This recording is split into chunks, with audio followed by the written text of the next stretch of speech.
When the Detroit Lions hired Dan Campbell and Brad Holmes this offseason, they took a very different approach from what they did last time when they brought in Matt Patricia and Bob Quinn. The question is, will it work? Let's get it started. I got to shout out DoseOfDion, man, because it was actually the first time I went live on YouTube. And, guys don't know DoseOfDion. He put out a lot of good content for the Detroit Lions. Welcome everybody to our video. Glad you guys are here. And today we're talking about Dan Campbell, the Lions' new head coach. Oh my goodness. Wait, no, where's my sweatshirt? Oh, I was wearing my MCDC sweatshirt. Wait, hold up. Is it in the car? Oh, my sweatshirt's in the car. Dang. Come on, man. I had that. It would have been a perfect day to wear that sweatshirt. I didn't even think about it. What? I'm sorry. Just imagine I'm wearing it. I know I'm wearing Taco Bell instead. No, I don't work at Taco Bell. I just like it, okay? All right. So today we're talking about Dan Campbell and a little bit of Brad Holmes. Now, when the Lions made the hirings this offseason, it was much different than last time they hired their coaching staff. And it's been a little bit different than a lot of their previous hirings. Now, we don't know if it's going to work out. We don't know if it's going to be successful. And in this video, I can't tell you whether or not it's going to work out. Only time will tell. But there were definitely some major differences the Lions took this time, this approach to bringing in this new staff, to bringing this new front office with Brad Holmes and with Dan Campbell. And I thought I would go through it based on what I've read from what players believe is the most important traits for a coach. Also based on historic data for the Detroit Lions and whether or not that looks good for a guy like Dan Campbell, and a couple of other things that apparently make the best coaches in the league according to different sources online. And we're going to break those down a little bit and see whether or not we check those boxes with the hiring of Dan Campbell and partly Brad Holmes as well. So let's start back to when it all happened, okay? So we're going back to January, I think it was 19th for Brad Holmes, and then 20th, it became official for Dan Campbell. So back at that time, I don't know if those dates are exactly right, but the Lions hire Dan Campbell and they hire Brad Holmes. Now, they fired Matt Patricia and Bob Quinn during the season. They fired them near the end of the season. Darrell Bevell took over the interim head coach, and really from that time on, it seemed like they were really searching for the next head coach, okay? They were just getting right to it. They were trying to get themselves an early head start, and they went at it. They went at trying to find their next head coach and trying to find their next general manager. But let's talk about the first and biggest difference this time around. Well, maybe not the biggest difference, but the first difference that came in the hiring process. So according to ESPN Plus, there was an article put out there on what makes a successful coaching staff. What helps a coaching staff be successful. And they said they believe it starts with the organization being organized. Isn't that weird? Organization being organized? I'm pretty sure it probably came from that word. But either way, they said it comes from organization being organized. Now, what's interesting is that when I thought about just hearing that word alone, it made me think back to the last time we brought in our general manager and our head coach with Bob Quinn and Matt Patricia. Think about how unorganized that was, right? That was a very unorganized process that the Lions took. Just think about this a second. Let's take a start back here. So the Lions have Jim Caldwell. They have Mayhew here. They're doing their thing. But then 2015 comes around and they start 1-7 and things are going bad. And this at the time was Martha Ford. We'll get to that. Martha Ford was the owner, and she decided, I'm going to clean house. I'm not having it. We're cleaning house. But Jim Caldwell, you're going to stay. Clean house. That included firing our general manager. So Jim Caldwell, so we get someone to take over for this year. Jim Caldwell remains the head coach. They finish off pretty strong, 7-9. And during that time, they make the decision to hire. I'm not saying it was all bad, but the Lions did go out and ask the league for help, basically, in hiring Ernie Accorsi, who has probably made some solid hires, you could argue. But they definitely did it different this time around, because at that time, they asked for help. They hired someone that got the job done pretty quickly to bring in the next general manager for the Detroit Lions. But this time, we know that Sheila Ford Hamp took a very, very different approach, kind of putting things more in her own hands. Recommendation that was given to the Lions organization, and they decided to go with it. So they hired Bob Quinn, bringing a new GM because halfway through the season, we decided to clean staff, but keep the head coach. Think about that. Then, a couple years later, you can't fire him, right? We make the playoffs, you can't fire him. But the year after that, we don't. We go 9-7 again, but he fires him. He fires him and says, hey, we should be better than this. And this is no knock on Bob Quinn. That's not what this is. It's the fact that you brought in these guys at two different times. Ford, like 60% clean house, 66%. She almost cleaned the whole house, but not the whole thing. She forgot a couple rooms. She just left Jim Caldwell there. And that's why it became such a big mess, because she left him there. And instead of firing him and then getting both, she left him there, which meant the GM even Jim Caldwell said it himself. He felt like, at some point, he was going to be out of there anyways. I'm not saying Jim Caldwell didn't deserve to be fired. That's not the point of this. So Bob Quinn was looking for that first opportunity to bring his guy in. And I'm not mad at him. That's kind of expected, right? So he brought his guy in. But think how unorganized that whole process was. Sheila Ford Hamp is now the owner of the Lions. Now, this is Sheila Ford Hamp's first opportunity as the Lions owner. Now, I don't want to say that she's going to be just like her mom or just because she's not. She's a different person, right? I got to give her that. First opportunity to see what she can do. So what approach did she take? Well, I mean, say however you want to, but it was definitely a different approach, and it seemed a little bit more organized, as here's how the Lions took their approach this offseason. The Lions start bringing in, instead of asking recommendations from the league of who we should hire, organization Sheila Ford Hamp starts bringing in guys like Chris Spielman, Barry Sanders, guys that were within the organization to help. Not outside sources, within the organization. What does this team need to get back on track? And she let those guys help her with the hiring process. Now, since we didn't have a GM or head coach at the time, the way they hired their GM and head coach seemed to be much more organized. The Lions technically hired their general manager first, but then they hired their head coach right after that. Now, it wasn't simply that Brad Holmes said, hey, this is my guy, I'm going to go hire him. Instead, it was, from what we know, unanimous decision to hire Dan Campbell, as the whole front office liked him. And then when they hired Brad Holmes, they said Brad Holmes, someone that he was interested was Dan Campbell. So it worked out perfectly because he was good with Dan. Everybody else wanted Dan Campbell even before then. And it was a unanimous decision basically that wasn't, hey, we're going to hire Brad Holmes, Brad go pick somebody and we're just going to roll with it, which is kind of what happened last time. This time it was just the organization, the front office already kind of made that decision on this is who we're looking for. And then when they hired Brad Holmes, he was, good with bringing in Dan Campbell too. He was excited to work with him. So that's what they did. Also, this time around, the Detroit Lions interviewed way more candidates for the GM position than they did last time when they hired Bob Quinn. They went through a lot of people, probably because, they weren't getting support from someone that kind of had their eye on a few people, like of course he already did with Bob Quinn, who he just got done with an interview with. Instead, this time the Lions were trying to learn about everybody. So they interviewed tons of candidates and they got an opportunity to see what was out there, kind of test the water instead of just jumping on what was recommended. I don't know how, well she's going to run this. But so far, that would be the biggest difference, I would say, in the hiring process. But that moves us to who we hired. So we hired Dan Campbell. Now, this is not something that's new. I'm not bringing this up because, we just hired. No, if you guys know me, if you followed my channel, before we made this hiring this offseason, I pushed constantly for the Lions, hire somebody with experience. Please, just somebody with experience. I just want experience. That's all I want. I want somebody that knows what they're doing when they step in here. And while the Lions didn't do that at the general manager position, at the GM position, they instead hired, they just thought was, a great scout. They did do that, however, at the head coach position. Now, it's not that he has the most experience, but he has done it before, okay? Just the fact that he's done it, to me, is a very big factor. And he's been a head coach before as an interim for the Miami Dolphins. Plus, he was the assistant head coach for the New Orleans Saints. So, he kind of was really involved with the whole head coaching aspect. And I think it was a really good opportunity for him because after he tried to head coach for Miami, Sean Payton wanted to get that guy on the staff, and they made sure they did. So they got him on the staff to help and work with Sean Payton to kind of learn from him. So the Lions did bring in someone with experience. Now, why is that important? I think it's important, of course, because it helps you initially. But not only that, there's many reasons, but history supports Dan Campbell. History supports someone that has had head coaching experience or coaching experience in the past. I'm not talking coordinators. It's a very different role that you're trying to master between coordinator and head coach. He said, think about it like this.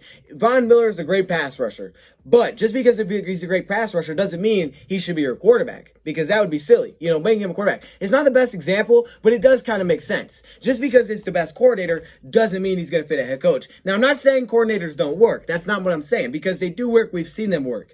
But we know historically for the Lions, getting guys with some experience has been a really good decision, because when you look at some of the highest winning percentage coaches in the Lions history, and unfortunately, there's not a ton of high winning percentages, a lot of them come a long time ago. Let's go through some of the names. So let's start off way back. George Clark. George Clark was a head coach before he took the job for the Detroit Lions, plus he played in college. Then we go to Earl Clark. Earl Clark was a head coach for the Colorado School of Mines, and he also played for the Detroit Lions. Then we take a look at Buddy Parker. Buddy Parker was a co-head coach with the Chicago Bears. Kind of similar, right, to what Dan Campbell was with the New Orleans Saints. Wayne Fontes, an assistant head coach before taking the job with the Detroit Lions. We take a look at Bobby Ross. He was the head coach of the Chargers. Take a look at Joe Schmidt. Joe Schmidt was a player and an assistant coach for the Lions. Now, that was a long time ago, but he played for the Lions, then he became assistant for the Lions, and then he became the head coach. So that's kind of a weird one. But then you look at Rick Ferranzo, who wasn't here for a very long time, but he was an assistant head coach and an interim head coach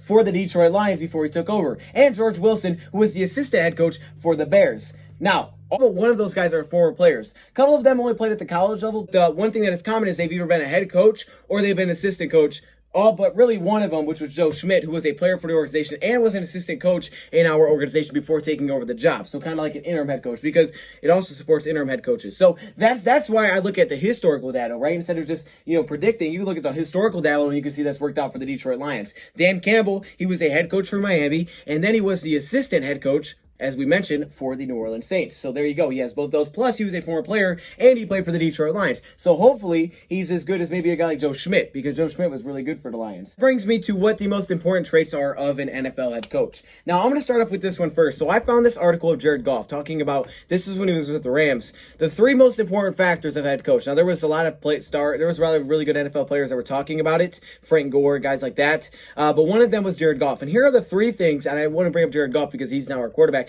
Here are the 3 things that he said are the most important traits for an NFL head coach, a good NFL head coach. First off, open-minded, listening to your players, listening to their ideas, having an open mind. I want to touch on the factors though. Second one, communication, communicating well. He said not only with the players, not only with the staff, but also with the entire organization, communicating very well. And then finally, connectivity. Now this is the biggest one, because he says connectivity as in showing interest in players personally. Now, what was the thing that I loved about Dan Campbell when we first made the hiring? Well, if you guys remember, I put out this video. I was actually in the car for that video, and I reacted to one of his old pressers with the Miami Dolphins. And there was a part in that press conference, you guys can probably find the video, where he started talking about how, as a coach, he thinks his biggest strength is that he can get the best out of players. He basically said, hey, look, some players, they need a kick in the butt. Some players need you to put your arm around them. To me, that's kind of what Jared Goff is going for here and saying, hey, showing interest in players personally as well, getting to know the players. Can pull the best out of people. I feel like everybody is different. No player is the same. No coach is the same. And so with that, there's different ways to motivate players. Some players, they need a kick in the rear.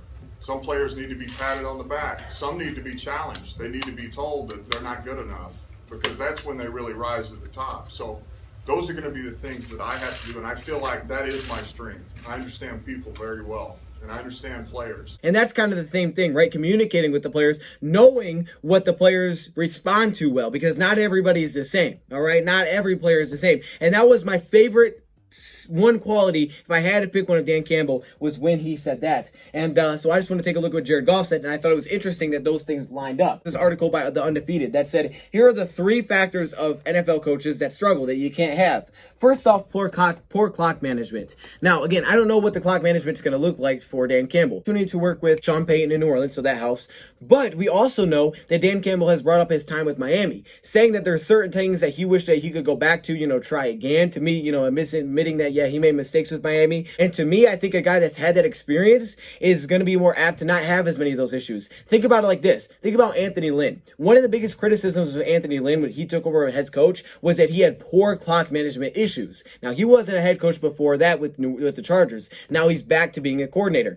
Dan Campbell was a head coach. He's also brought up the fact that, certain times where he admits like, hey, I could have done better in this certain situation. So the good thing is he's at least been to learn from it. Hopefully, he can continue to build on it. Second thing, disgruntled players. Now, again, not trying to go back to past regime, but there was some disgruntled players. And I think that will happen in sports. I think that does happen. But I can tell you this, simply focus on Dan Campbell. What was the vibe when Dan Campbell ended the season as Miami coach? If you don't know the vibe, here was the vibe.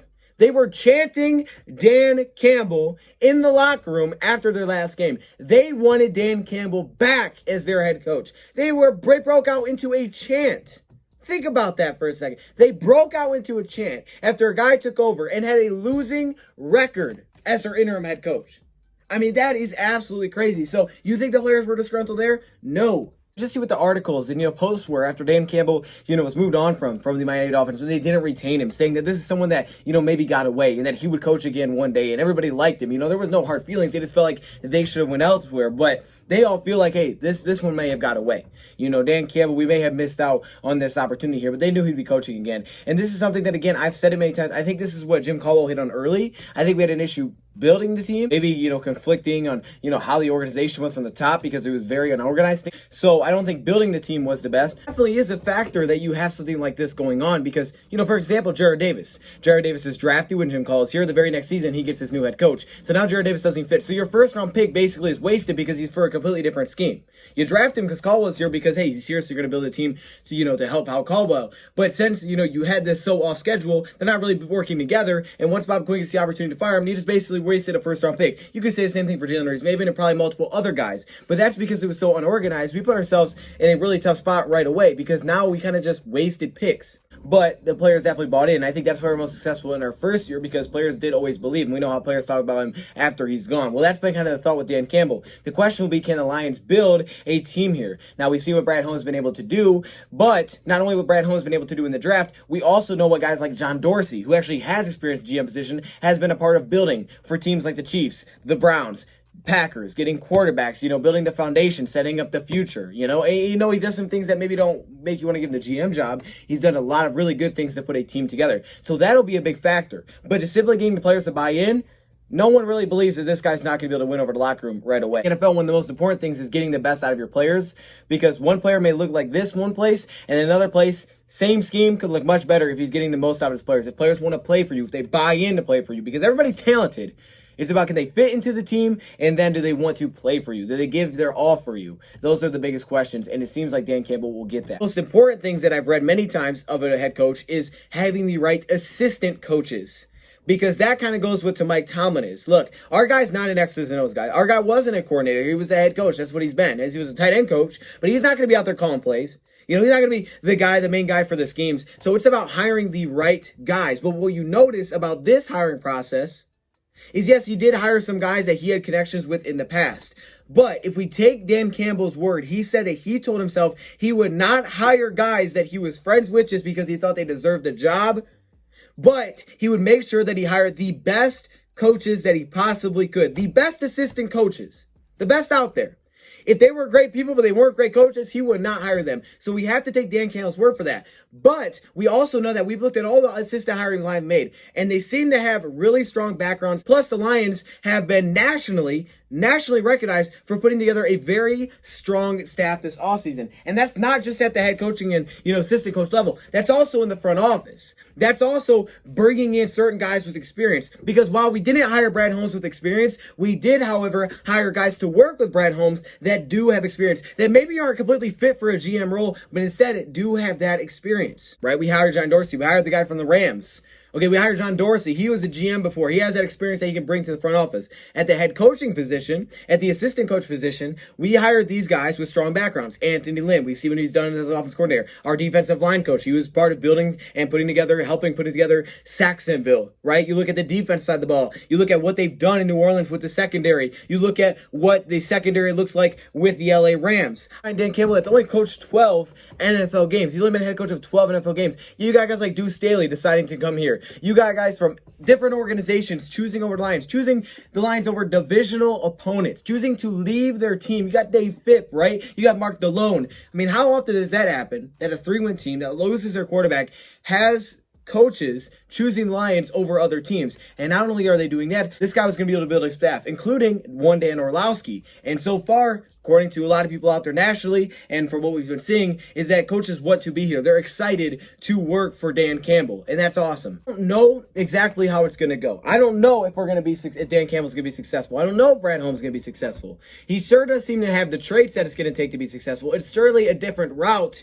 Now the question is, can they capitalize? Can they take advantage of this opportunity? We're hoping they can. I need to mention that Sheila Ford Hamp has taken a very different approach as well. Not only in the hiring process, but she told us she wanted to be more hands-on, right? She wanted to be super involved. Fortunately, because of COVID, it could have been difficult to do that last season. But we already know that according to Chris Spielman, she's in there in meetings, trying to, see what they're trying to do with the roster, evaluating the talent, everything like that. Like, she's within all of that. And usually that's not the case. Like, she's right between it. She's not the maybe expert at building a roster, and, she should listen to those guys because those are the guys that you hire to build the roster. It is cool that she's super hand-on, she's super engaged. I mean, because you could tell that she wants to make it happen. If you really want to make something happen, you're going to be involved, right? You try to be involved in it because you're just not happy with how it is. You can't sleep at night because it's just bad. It's awful. You're not okay with it. We are hoping they can. I'm not saying I know they will, but I am saying that there's definitely a different approach the Lions took this offseason, and I'm hoping that the Lions keep these guys around, find some consistency at the organization, and they can make this thing happen and we can turn it around. So what do you guys think? Let me know your thoughts, comments below. Thank you for watching, and I'm out.